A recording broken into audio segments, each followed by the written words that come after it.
Welcome to Trader TV. I'm Dan Barnes. In 2020, buy-side traders have used different trading protocols in the bond market to get best execution for end investors.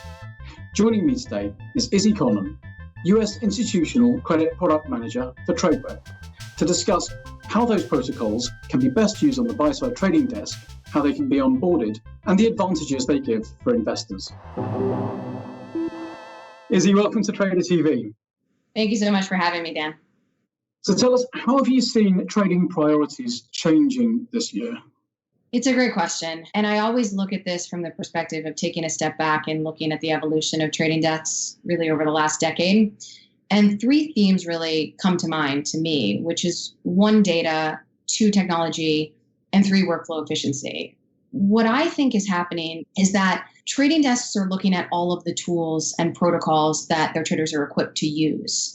And so with this work from home environment that we're all in now, it becomes extremely important for virtual communication, virtual collaboration. How do I do the same things that I used to be doing on a trading desk, but doing them from, a work from home situation? So I think right now priorities have really shifted to, do all my traders have the right tools? Do they know how to use those tools?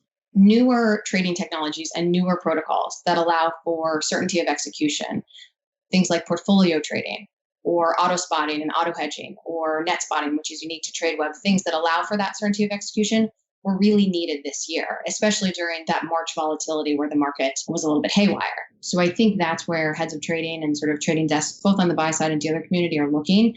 It's, do my traders have the right tools to do their job to the best of their ability? What effects are those trading protocols that you mentioned having on execution? We understand that every trader's workflow is different. And so you have to provide tools for the entire trade lifecycle. So whether that's a trader bilaterally processing a trade they've done over chat to avoid any operational risk, whether it's a trader that needs to trade hundreds or thousands of tickets very quickly via an auto execution protocol like AIX, or it's, I need to move a large block of risk discreetly via a portfolio trading tool where you go and comp to a small number of dealers. Traders need that choice and flexibility in terms of what's available. And if anything, these things are really helping in that best execution decision, aiding in sort of alpha generation. And ultimately, I always like to say, if you aren't using these newer technologies and protocols to aid in that trade execution, why aren't you? Because there's nothing really stopping a trading desk from doing that. And where would you see traders struggling at the moment on a day-to-day basis? So it's such a loaded question and a great one. And because sort of in my past experience as a trader, but also now when I go and visit clients, you stand over a trader's desktop and you see 5 screens and hundreds of chats and pop-ups and alerts and windows and information. And it's so impressive that a trader is able to handle and multitask that amount of information. But ultimately, I really think traders struggle with time and sort of that information management and information analysis.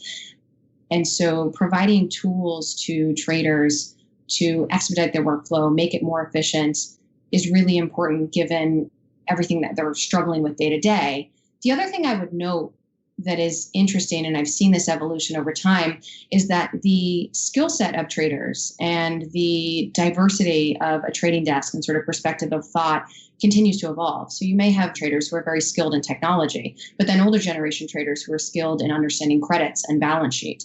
And I think that trading desks that are going to stay competitive are those desks that kind of have that diversity of skill set. But I really do think traders need to be well equipped to understand all the different tools available to them and what's best used for certain situations or environments. And that's what we kind of think about a lot at Tradeweb, and we try and actually put data to it. If we were to talk about some of the specific protocols and the actual advantages an end investor would see as a result of traders using them, could you give examples perhaps for auto execution and portfolio trading? When we think about both of those protocols, which are fairly new to the marketplace, it really is, what is your end goal for the investor in terms of this trade? So there may be sort of a gain-loss program or trades that need to be done very quickly, and you have limit prices on all of these trades, and you need to execute hundreds or thousands of tickets. That's where an auto execution protocol would be very useful, and we see a lot of usage of that going forward, especially with sort of the advent of more algorithms and sort of quant-based type market making. But on the other hand, you could have a portfolio trade where an investor wants to do a very large trade that has the potential to be market moving. And so you want to do this discreetly with a few dealers, potentially put them in competition for best execution purposes. But it ultimately goes back to sort of my original point of, are we equipping these traders with a clear understanding of all these different protocols, how they can be used in the marketplace, how they can ultimately aid in sort of alpha generation and returns for that end investor. And using the right protocol will absolutely do that. What do desks need to do in order to engage with these new models? There's nothing stopping trading desks from utilizing some of these newer technologies, especially on the buy side, and deciding, does it fit for my workflow, and how can I use these to make my traders more efficient, make my trading more robust, and ultimately that benefits the individual trader. It makes the trading desk more competitive, and all of these things really lead to better returns for the end investor. Izzy, that's been great. Thank you. Thank you so much for having me. I'd like to thank Izzy for her insights today, and of course you for watching. To catch up on our other shows, go to tradertv.net and ecftv.net.